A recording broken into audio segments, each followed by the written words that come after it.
Moving on to the third session of the Human Development Department, we have Shraddha Kulkarni, Behavior Mental Clinician at LifeBridge Community Services, Bridgeport, who will be interviewed by Ms. Arunima Acharya, Human Development Alumnus, Sir Vithaldas Thackersey College of Home Science Autonomous, pursuing Master's Program. She has worked with Infinity Consultancy Services in collaboration with National Association for the Blind. I invite you to join for your session. First of all, thank you very much for your introduction, Niriksha. And sorry to correct you, but my name is Anushree Soni, and that's completely all right. Certain glitches happen. So thank you very much for this opportunity. And I would now like to invite our esteemed alumnus, Ms. Shraddha. And before we actually start out with the questions, I would like you, Ms. Shraddha, to give a brief introduction about yourself, the kind of work that you are doing right now in your field, and since how many years have you been involved in this field? First of all, thank you so much for the warm welcome, and it's always so good to come back to SVT. It's a really joy to be back in your SVT family. So I graduated from SVT in 2013. I did my bachelor's in human development, specializing in developmental counseling. Then I did my master's in human development, and right now, after coming here, I completed my um, master's in clinical and mental health counseling, and currently I'm working as a behavioral health therapist in a non-profit firm, a mental health clinic called LifeBridge Community Services, and it's been 3 years that I've been working here. And yeah, I have a total of 4 years of experience, 1 year from India and 3 years here. So yeah. So, what are some of the significant achievements that you have witnessed in these 3 to 4 years of your working, and what were some of the challenges that you had to face? In terms of achievements, first of all, getting that degree was a I'm big sure. achievement, because you are mentally not in a always in a good state of mind, because you're away from so far away from your family, from your professors, and but still with their support and their blessings and love, I was able to really get my degree in completed in, it was a 3 year degree, but 3 years degree, but I completed it in like 2.5 years. So that was an achievement. And then getting a job at that point of time, because there's so much competition in terms of international students and your visa status, you don't Yes, get job yes. opportunities that easily. So of course I got a job where I was interning. They offered me full time. So those are like a few achievements kind of thing, I guess. And in terms of challenges I faced were like, of course, I said here as an international student, because of your visa status and all of that, it's a struggle to really get Mm, jobs in the yeah. field. There are opportunities, and plus you have to have license here. There's a lot more demand for a person for a counselor who has a license than a person who just graduated from, Yes. did their masters. And back in India, also, I guess I had struggle finding a good job that does justice to what you have learned. And I was from the counseling department, specializing in counseling, and it was really difficult for me to find job which was truly a counselor's job. So that was one. These were some challenges in terms of finding jobs and in my field. Yes, but I'm sure that there have been a lot of excellent skills and values that you have learned from SVT and from the Department of Human Development that have groomed you into the person that you are today and the professional that you are today. So now, could you please throw some light upon how has SVT and our Human Development Department helped you in becoming the kind of professional that you are today? So Of course, which is very obvious. First thing, which is very obvious, is the professional ethics that we learn Yes, from our yes, professors. certainly. I completely They agree kind upon that. yeah, the kind of exposure you have as a student in terms of your internships, going to different internship centers, and Hmm. not just working with kids, you work with all age groups, and so the exposure to different kind of settings and environment and age groups in terms of working with people. And then also, I guess, professionally as a student, they have really helped me, not just sit in the class and attend the lectures and you know pass your exams, but they have helped me learn the importance of going to the library, reading books, referring different books for like one topic if you're presenting on something. So it's like reading external material, and attending seminars and workshops. Oh my god, I remember we have attended so many seminars and workshops in those 3 years. I mean, I haven't Yeah, attended so I many at completely present. relate with you. So, and here it is really important. They usually call it training. So it's very important, even if you have graduated and even if you have been working for like 5, 10 years, it's very important that you keep getting trainings, go attending trainings and, workshops and seminars. So I guess I realize the importance of all of that today when I'm working in my, firm. So yeah. Yes, absolutely. As you have very rightly said, and the speakers that we heard before have also pointed out very well that, SVT has imbibed you with so many skills and so many values that you wouldn't realize when you are a student of SVT. But once you are out, a graduate working in your field, whether you are, or like me, who is completing or finishing her master's, you would realize the importance of the skills and the education that you have received in SVT. So I completely relate with what you are saying and what the other speakers have also said in the seminar before. So my next question to you would be that, there has been a wide range of subjects that we have studied in our 3 year graduate program. And there have been some diverse subjects, and we have also been given a mix of subjects which has something or the other from other departments as well. So do you think there was one particular subject or subjects that has had some great impact on you in terms of the kind of person you are, or the profession that you are in currently? Or is there any subject that has helped you to enhance your skills? So what would that be?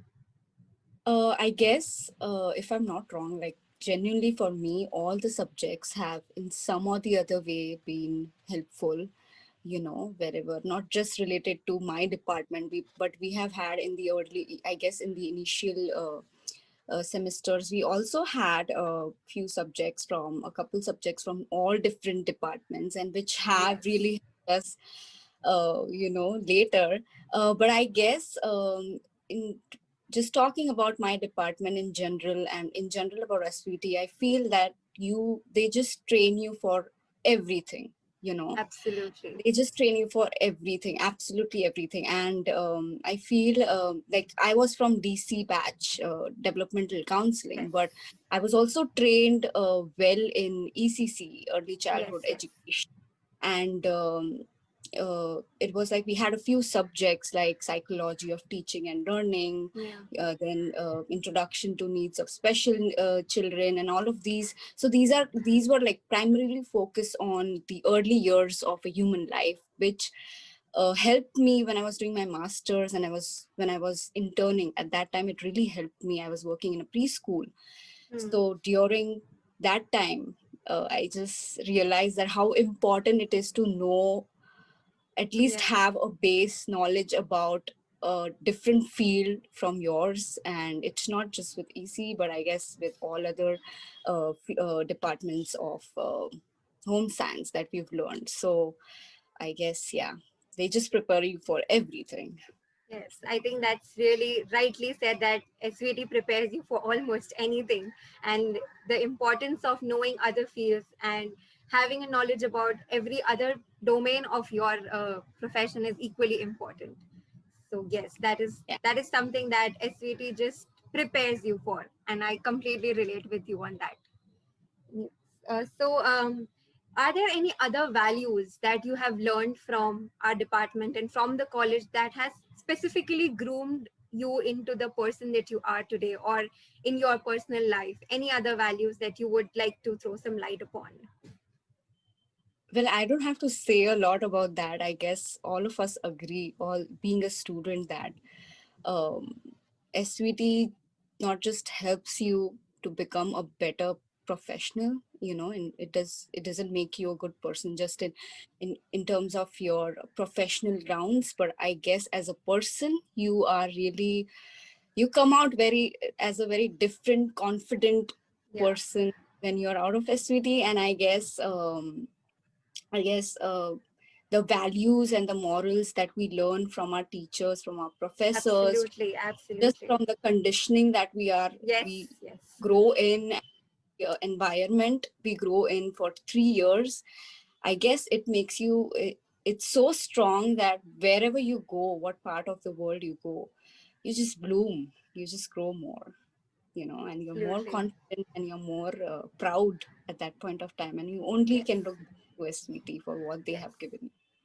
That's beautifully said, Miss Shraddha, and absolutely Thank I can agree, and I'm sure all the others who are here in the seminar can agree with what Miss Shraddha is saying. So there is one, yes, ma'am. Yeah. So Shraddha, I missed out. You are from which part of the world? So I am right now in the United States of America, and I am currently living in Trumbull and working in Bridgeport in the state of Connecticut. So This is uh, Connecticut. Is it's a tri-state: New York, New Jersey, Connecticut. It's okay. just so Okay. so yeah. It's nice to see you, ma'am. Yeah, yeah. Same here, Shraddha. I just have one question. You said that about licenses. You said that this country, really talks of licenses. So, can you elaborate a little more on what these licenses are like and what are the prerequisites? How does one get it in that country? Because I think a lot of youngsters are listening, and plus, I think it's a learning for us as well. From as it as and compare it with what is the requirement in India. I mean, how does it differ? So, first, tell us about what these licenses are, and how does one works toward it, and how is it different from India? Yeah. So once you graduate, once you do your masters, you have to have a like I'm a counselor, mental health counselor. So if I get my license, I become a licensed professional counselor, LPC. So in that way, we have like different license in the field of counseling. We have a LCSW, that is licensed social worker. We have MFT, licensed marriage and family counselor. So uh, for me, because I'm from this clinical mental health background, I have to have 3,000, I have to complete 3,000 hours of direct contact with like supervised hours with direct contact with clients, and 100 in that I have to have 100 hours of direct supervision with my supervisor.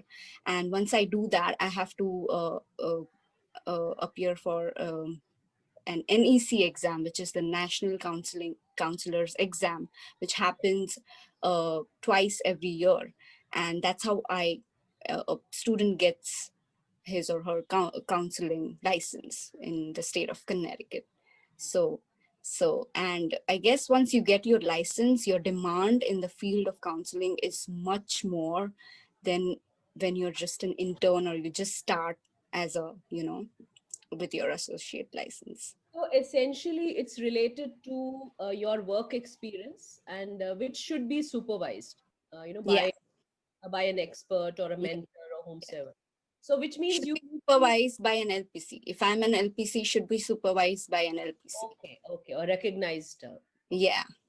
but how does it work in India? Uh, I I am not sure of if it has changed, but I guess you had to do like certain hours. The same way you had to complete Archana or certain hours. Archana And is here, Bamini is here. changed. Archana, can you highlight what happens in India? Archana? Yeah, ma'am. Yeah.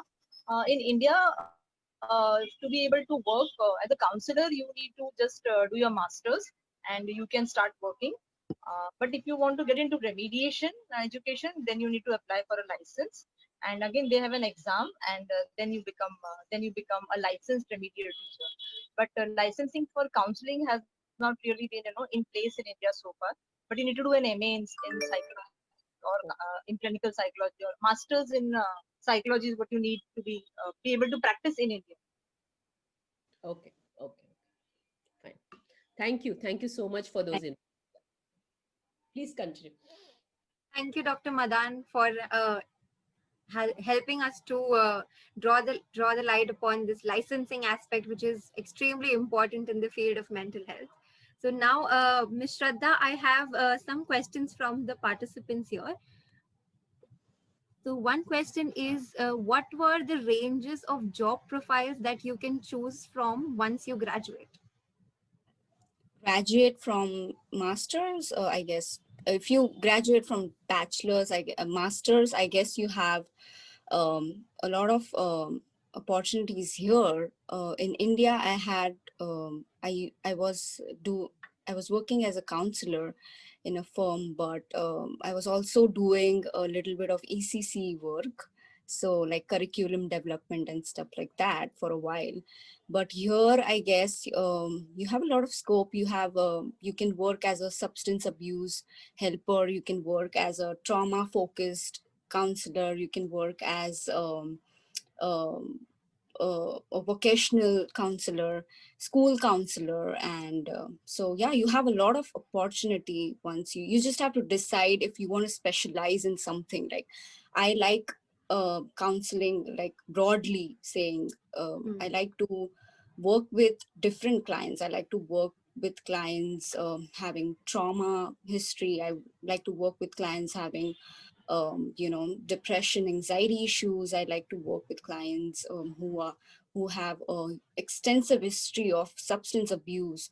So and I have worked with all of them. So I guess you just have to choose what you want to do. If you like school counseling, you can just go for like school and education counseling, vocational guidance and counseling. So you just have to know what you like. You just have to try a few different things, and I guess once you set your mind, you can just get what you want. Yes, absolutely. And the next question is, how would you put into words about how you, as a student of SVT, and specifically an HD department student, is different from people you come across professionally and personally? Professionally, of course, the knowledge, you know, uh, right after I graduated as from SVT in 2013. I remember I was very firm and positive about wanting to do masters. And when I started with my masters, I wasn't really satisfied because the kind of knowledge that SVT gave us, kind of study materials and the way the classes were conducted is not like the quality of education is not the same everywhere. Absolutely. Even after coming here, I have had experiences where I used to attend my lectures, and there were some terms and theories that not all students in my class knew. Like for example, I knew about we were so well trained in the theories I knew, and the counseling techniques about. So I remember there was a class when we were talking about transactional analysis, and nobody in the class really knew what that was. And I was so thankful to my professors to teach us so many in-depth knowledge, and not missing anything from the field. So I guess that is something, the kind of knowledge which is so rich and in depth. When you go out, you don't realize it when you are there, but I guess once you are out of SVT, you know how it is. And Absolutely. So, the competencies, I guess you can I just think, Shraddha, one thing which is echoing again and again as we are interacting with the alumni, and I heard Swati also, that I think one of the biggest strength of SVT is its curriculum and training. The standard of Yeah, being autonomous, I think we've raised the bar, and the kind of curriculum which we have planned for our students, the training which we give. So I think your words tell us all that it comes back to you, whatever is given to you. And absolutely, absolutely. Thank you so much.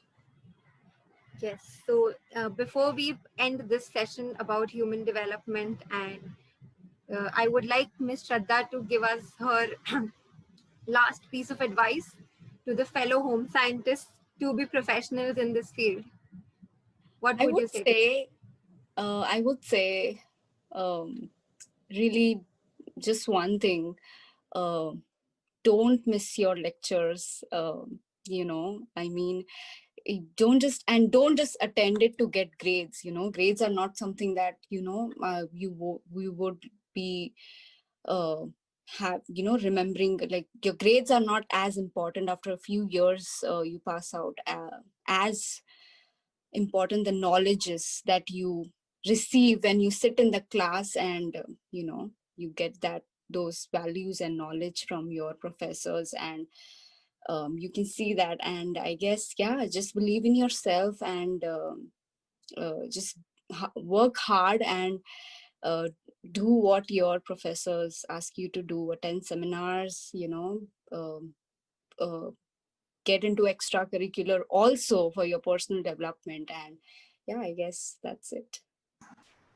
Shraddha, this is Chetna Raji. Hi, Hi, ma'am. hello. Hello. Remember your great Nice. contribution to our curricular growth, extracurricular growth. And I really like the last message which you have shared. And I want to really thank you because coming from the teachers, normally students say, okay, it's like a mom's advice, let's leave it. Okay. But coming from peers, it's a great thing to remember because then you know that somebody is talking what one has experienced. Yeah. So thank you, Shraddha. That makes our job a little easier now. Thank you. Thank you so much. Nice to see you. All right. Thank you very much, Ms. Shraddha, for your valuable time and So sparing much. out time for our college and for this event and guiding us with so much of valuable tips and information that I'm sure the students are really were interested in knowing about.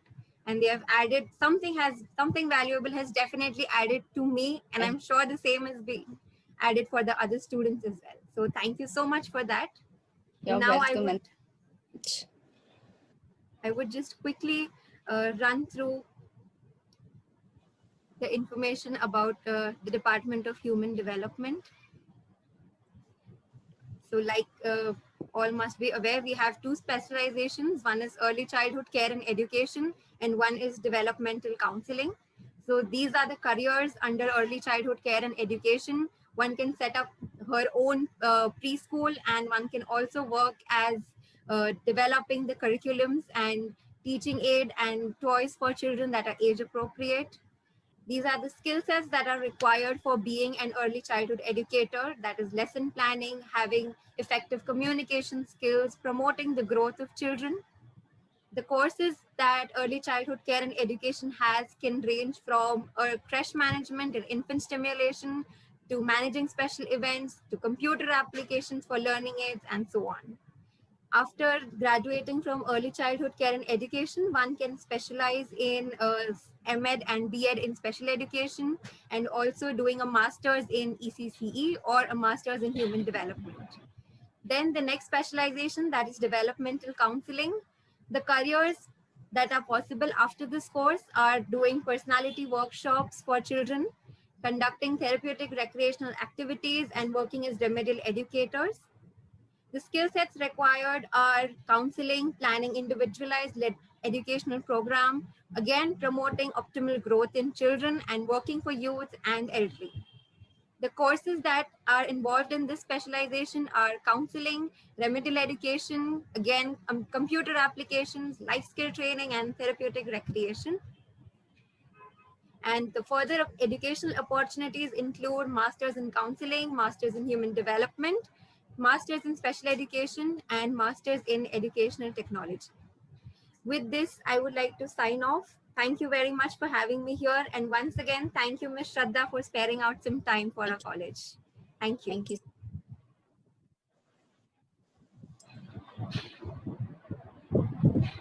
Thank you, Ms. Shraddha Kulkarni, and my extreme apologies to you, Anushree, and thank you, Anushree, for That's completely okay, Niriksha.